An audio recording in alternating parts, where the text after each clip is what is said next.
I would like to welcome you to this panel on electricity markets and transformation pathways. My name is Bassam Fattouh. I'm the director of the Oxford Institute for Energy Studies. And I have two excellent panelists, Professor Derek Bunn, from Professor at the London Business School. And we have Mr. Nikos Frydas, a principal in the Energy Department and Vice President of Thornton Tax and Business Advisory Solutions. Is that correct, Nikos? Okay, thank you. That's great. So as we have heard before, electrification really is the cornerstone in the journey towards decarbonization, and the share of electricity in fulfilling the final energy consumption is expected to rise significantly between now and 2050, and a substantial portion of this electricity will be generated from renewable sources. And of course, there's a huge enthusiasm about electrification, but I think it's also important to recognize that there are costs, there are challenges. These challenges come in different ways in terms of investment, but in terms of logistical complexities which are associated with electrification. And of course, government policy and regulatory frameworks must respond to these complexities. So hopefully in today's, in this panel, we'll be able to address some of those complexities and challenges. So perhaps, Derek, I can start with you first on the question of investment, because this is actually a key challenge. And I'm just wondering whether you think markets at the moment are sufficiently attractive for capital investment? And if not, do you see that we are getting locked into term government support when it comes to electricity markets and renewables? Well, thank you, Bassam. I think that's a really topical and a very open question at the moment. The sustainability of government support and the necessity of it to be sustained it is something that has got conflicting views, I think, amongst a number of analysts that look at it. I mean, the conventional view is that when government support comes in, if it's to help new innovation come in, it's there to kickstart. It's usually seen as temporary. It's to help first-of-a-kind technologies come through, and then eventually the kind of next-of-a-kind and mature technologies should not need that support. So there tends to be a view that support is temporary. And also with respect to kind of capacity payments, that has also come in initially with a view that it should also be temporary. It's there to kind of help the industries that are potentially distressed, incumbent industries with the speed of transition, and to actually maintain the system security. So the initial view when these support mechanisms are put in is that they will not be needed forever. But people get used to them, and companies get used to them. Investors like them. There's a revenue stream which is much more predictable and less subject to market risk. The credit rating agencies like them, and so there is a kind of a crystallization of support around these, and particularly in electricity, where we are seeing these investments supported to bring in largely renewable technologies, high capital investment, very, very low marginal costs. The success of those renewable technologies coming in bring down the marginal cost of production, and to the extent that the wholesale markets are basically reflecting the marginal cost, the short-term marginal cost of production, the conventional view has been that will bring down wholesale costs, and therefore the innovation will be price cannibalizing. It will actually cause a longer-term view that the wholesale markets cannot support a capital investment technology.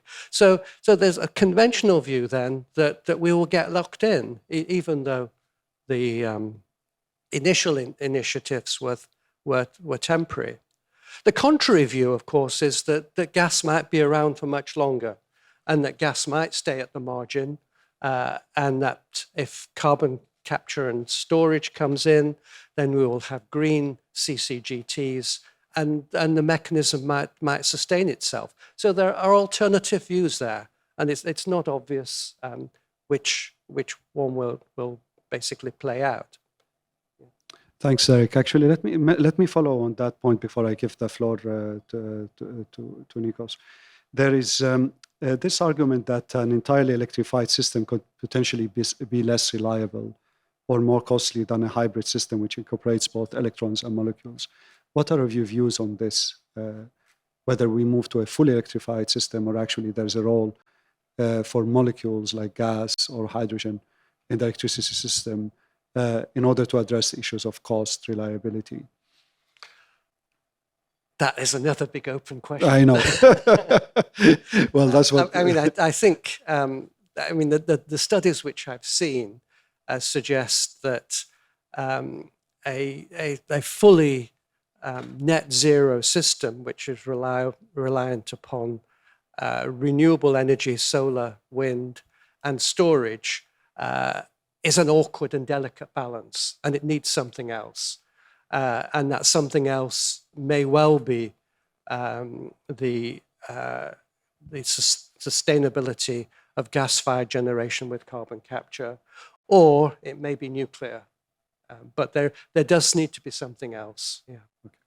So, Nikos, let me go to you on the issue of which Derek touched on, which is the market design. We have heard a lot recently about calls for redesigning the electricity markets in Europe, especially after the Russian invasion of Ukraine.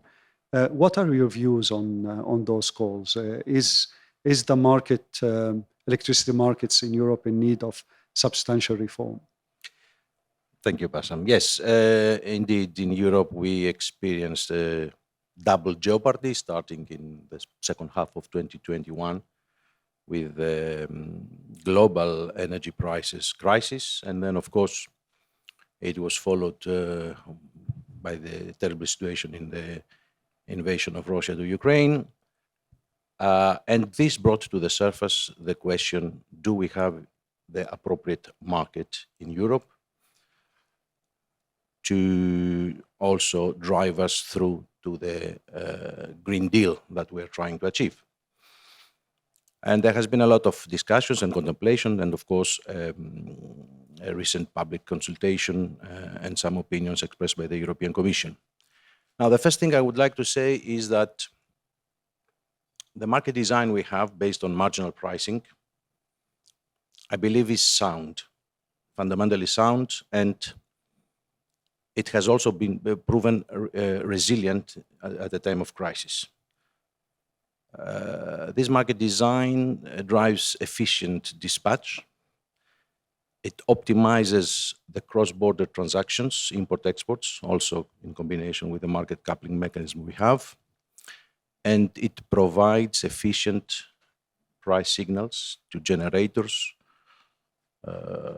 providers of flexibility, demand-side response, and so on. So I wouldn't rush to dismiss a sound economic theory based on some maybe strategic mistakes, like putting all our eggs in one basket. So apart from the geopolitical and strategic consideration, I think that the basic market design we have for the target model is sound and is doing its job for which it has been designed.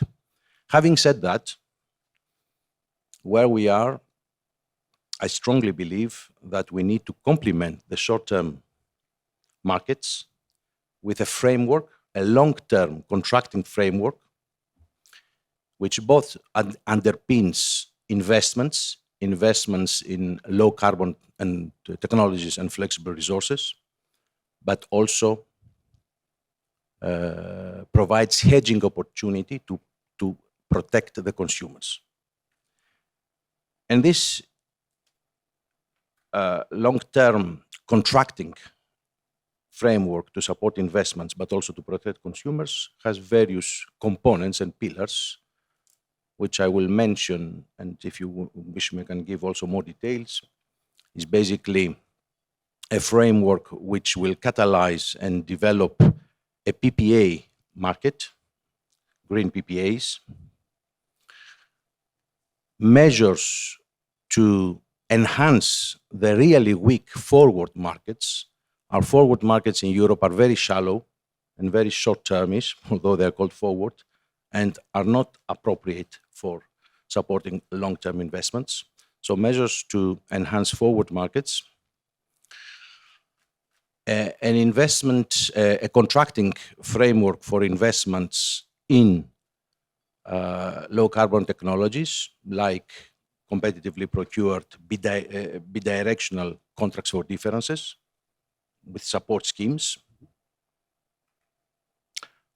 much longer transmission rights to be allocated so that we can underpin also investments with long-distance transmission rights that are in duration longer than 1 year that we have at the moment. And also to touch upon an issue that Derek mentioned, I also believe in a harmonized, because we have a patchwork across Europe at the moment, capacity remuneration mechanism framework, which should be dynamic, like the concept of reliability options, which we can borrow from the United States markets, and of course is targeted to particularly flexible resources, and provides, of course, a long-term certainty for new investments. So the short-term market model we have, it is sound, but needs these measures around a long-term contracting framework to support investments, but also to provide the opportunities to consumers to hedge, so to be protected from these variable and shocking effects like the ones we have witnessed. Thanks, Nikos. Actually, that's a very useful list you have there, and I'm going to pick up on some of the points, but perhaps I will go to Derek and ask him about his views on the market design. Do you agree that the market we have at the moment actually is fine, it just needs some support? Is that your view as well? I think on balance that is my view. I think the longer term issues that you raised, Nikos, are very interesting, and I think the discussions that are going on around PPAs now seem to suggest that we need to really compartmentalize our thinking into what is supporting the short-term flexibility markets, and that's where I think the market design does work quite well, and whether the longer-term markets are in some way hedges against that, or whether they are kind of quite separate and they have a kind of a life of their own. And I mean, I would welcome actually your further thoughts, Nikos, on this. I'm not really clear whether we should see the PPAs as in some way providing the long-term support over 15 years, for example, that investors have looked for with government systems. My understanding is that PPAs tend to be around about 5 years, but I may be wrong on that, or whether they are really a way of trying to capture the needs of certain large customers, such as data centers and the tech companies, that would like to hedge for longer. And so the initiative is coming from the needs of some industrial sectors, or whether the initiative is coming from a kind of a market design that supports investment. I don't know what your thoughts on that are. Thank you, Derek, because you are giving me an excellent cue to continue on this subject. Certainly what you have described and the transactions around shorter-term PPAs between big players, big off-takers with big producers, is the current situation. But there are many thoughts to catalyze this, perhaps around a centralized platform where interested parties can meet, where the PPA products will be standardized, where they will be harmonized also across Europe, where it is important also, if we look at the example of Spain, where the state has underwritten the counterparty risk by providing a specially purpose fund, the FGA fund. This also could help. And there are also even further thoughts, like in this platform where buyers and sellers are meeting for standardized products, other participants like aggregators or even providers of financial derivatives to hedge the shaping or imbalance cost can provide services. Actually, Thornton, I have the honor to, at the moment, we're leading a project for the Greek Power Exchange to see if such a platform can be implemented in Greece. But there are thoughts for a much wider pan-European platform. This will have, of course, the benefit, first of all, of lowering the transaction costs, particularly for the smaller players, underpin the counterparty risk, enable secondary trading of PPA, increase liquidity, and all this. Okay.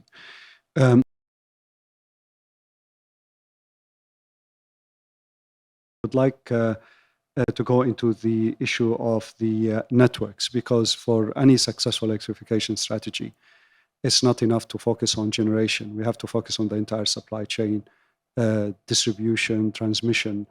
And sometimes we feel that there's a lot of focus on incentivizing the generation, but not enough incentivizing investment in networks.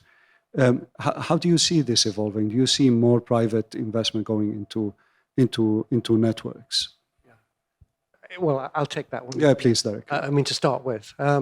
And then I'll address the same question as well to Nikos. I mean, I think that's crucial. I mean, networks are a bottleneck. The number of developers that talk about having to wait 10 years for connection agreements and to get going, it's just kind of increasing around the world, not just in Europe, but in the United States as well. And I mean, the networks have a huge task and an enormous financial task, as well as an environmental problem in terms of actually getting permission to do the expansion. But can they afford to do it? And can it basically maintain really as a kind of a state monopoly? I think not. I think there has to be innovations to bring in more private capital. I think we're seeing some restructuring in a lot of European markets anyway to facilitate this at the moment, with the separation of network ownership and system operators becoming completely separate.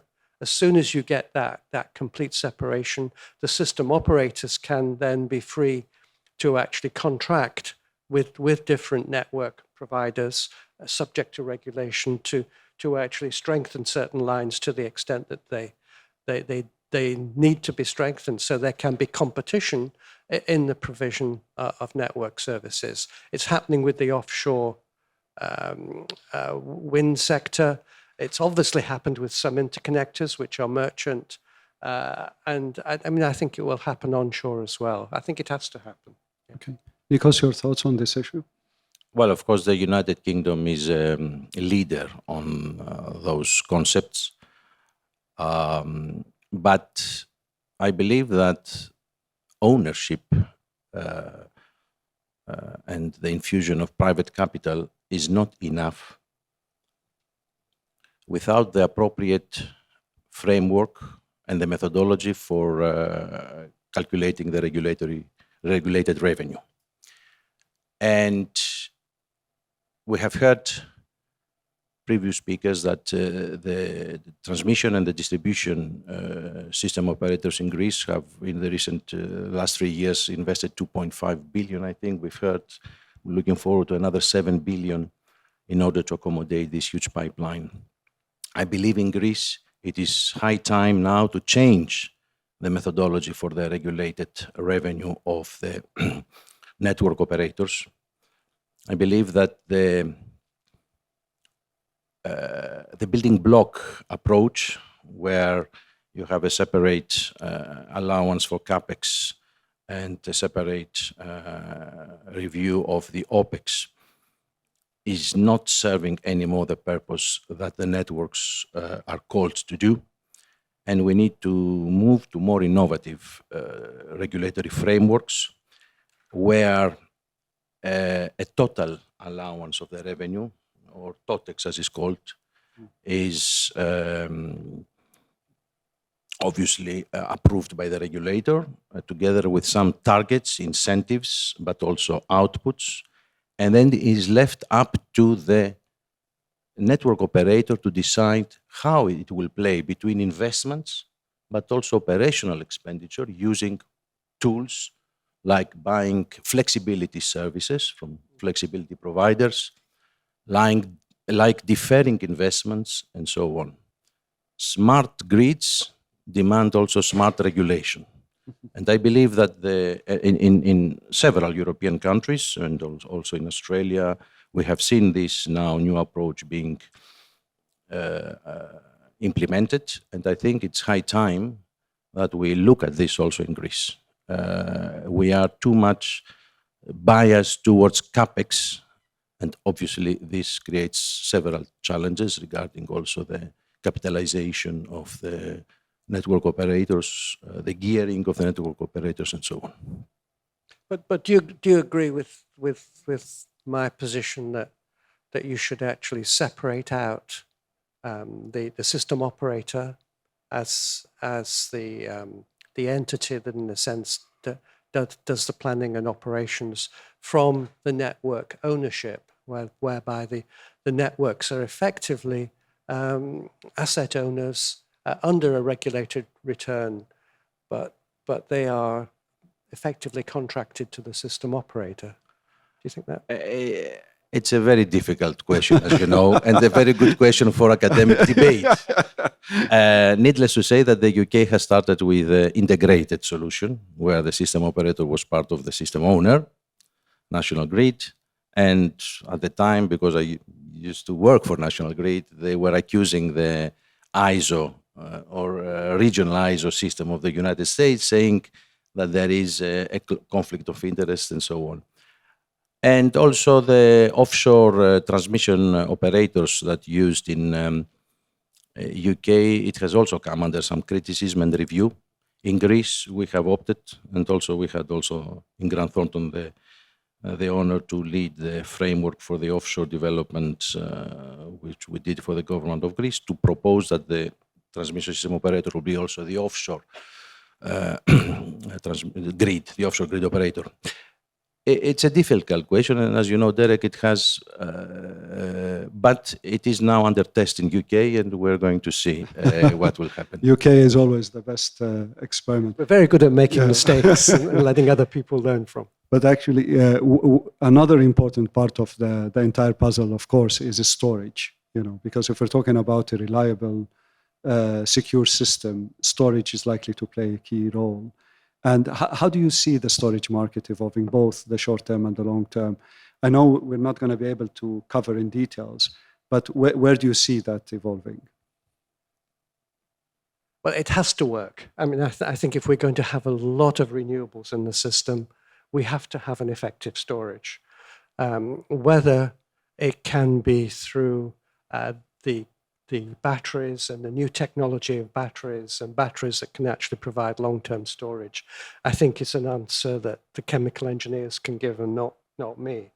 I've heard conflicting views here. I've heard that only hydrogen can provide the long-term storage that is really needed. Battery manufacturers say we can do it too. But there has to be storage. Yeah, I think that's clear. Yeah. Okay.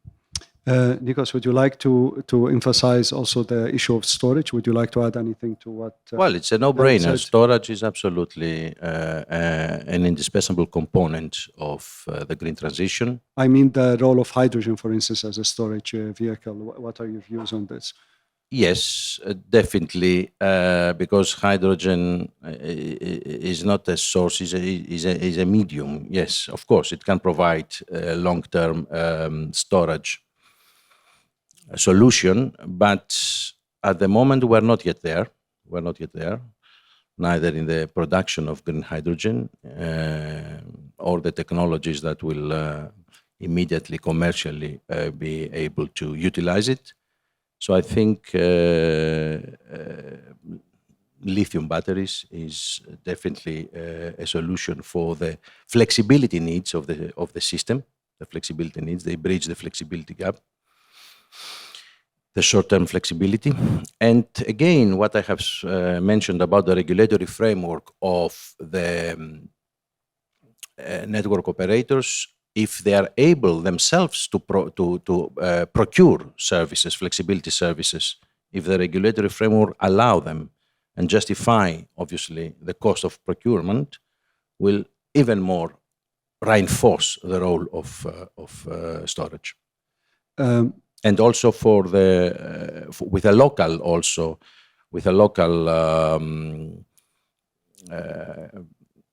attribute. In other words, if we have also platforms for buying flexibility resources which are embedded in the distribution network. Absolutely.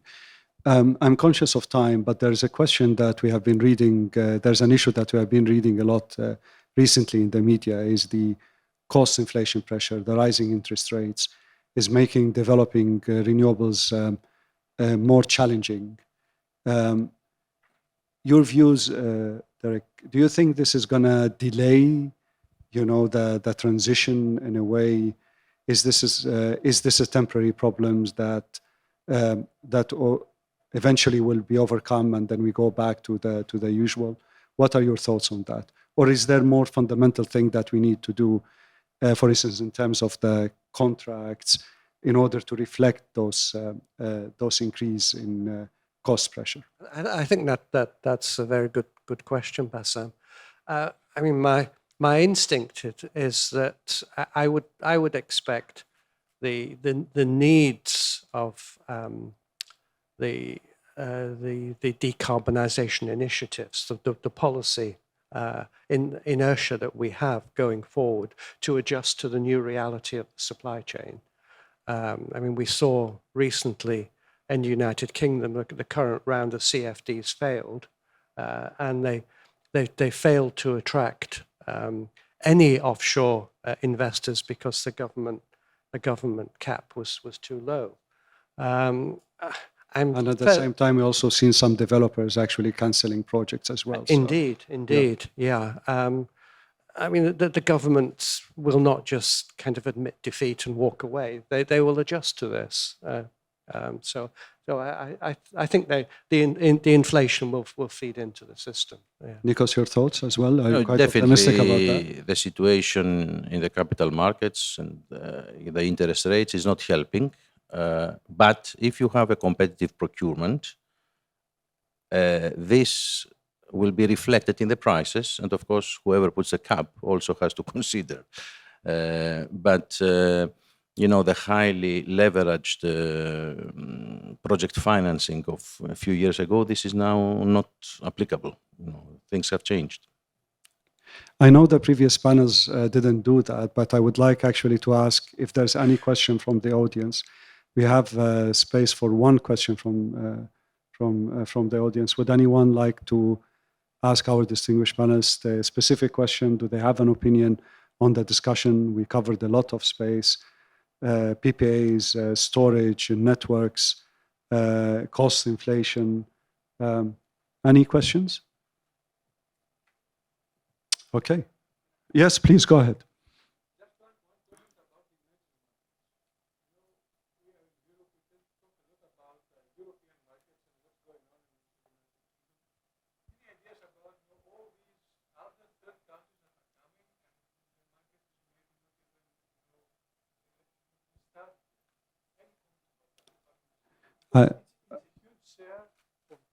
Our population. Absolutely, and I think that's actually related to quite an interesting discussion we had before, to the global south. If we are likely to meet the climate targets, actually the global south, and And it's increasingly evident that the Global South actually are finding it extremely difficult to raise capital, not even for hydrocarbon project, but even for renewable project. That cost of capital has increased. Their currency risks have also increased. The political risks that they face, they have increased. And this is all increasing the capital costs. So we need to bring them. So perhaps, Derek, I know from your course that you give some examples from outside the UK. So perhaps you can reflect a little bit on developing countries and the Global South. I think that's a very crucial question. I mean, particularly from the energy transition perspective. I mean, given the prospect of carbon emissions and where they're likely to come from, but also in terms of economic development and the way in which these countries do need to grow economically. I mean, from a market arrangements perspective, I suppose, I mean, one of the obvious things that you see is that, energy market design can't be a one-size-fits-all. I mean, that was a mistake that the World Bank made many years ago when they tried to kind of provide support to developing countries. I mean, there does seem, with renewable technologies, particularly solar, the scope for much more local solutions. And I would expect to see the way in which those countries develop and kind of attract capital to be ones that actually benefit innovations that are much more local. Long-distance transmission may no longer be the kind of the first thing that has to be installed for these countries. Well, some of those countries have demonstrated the lowest PV solar, for example, auction prices, like 3 times lower than the Greek prices. Why? Because they are beneficiary of international financial institutions' interventions, where they bring the tender rules ready-made with stapled finance, the World Bank, the Asian Development Bank, the African Development Bank, the BRD, and so on. So Uzbekistan, Ghana, Morocco, Egypt has fantastically low auction prices, and they're doing well. And there is a lot of international capital that is going there. But it's concentrated in a few countries. Actually, a lot of other countries are not receiving. And as we heard before in the previous, there's a lot of focus on the role of the multiple development banks, that they need to really play a much more important role. But I agree with you, if you focus on some countries, there has been a lot of capital flowing, but actually it's not generalized. So, so please continue. No, this is what I wanted to say. There is a lot of focus of the IFIs to support green investments in energy. Of course, what also we need to take into consideration is the huge gap they have and the needs for electrification. We have a very small percentage of the population, economic activity that has access. That's another issue in those countries. And of course, we have off-grid, also a lot of off-grid solutions, particularly for Africa. Fantastic. Thank you very much, Derek. Thank you very much, Nikos. We covered a lot of topics. It was really fascinating. And of course, we have continued the discussion, but we have plenty of time over lunch, and I don't really want to be the reason standing away from lunch. So thank you again. And thanks for the organizers as well. Thank you.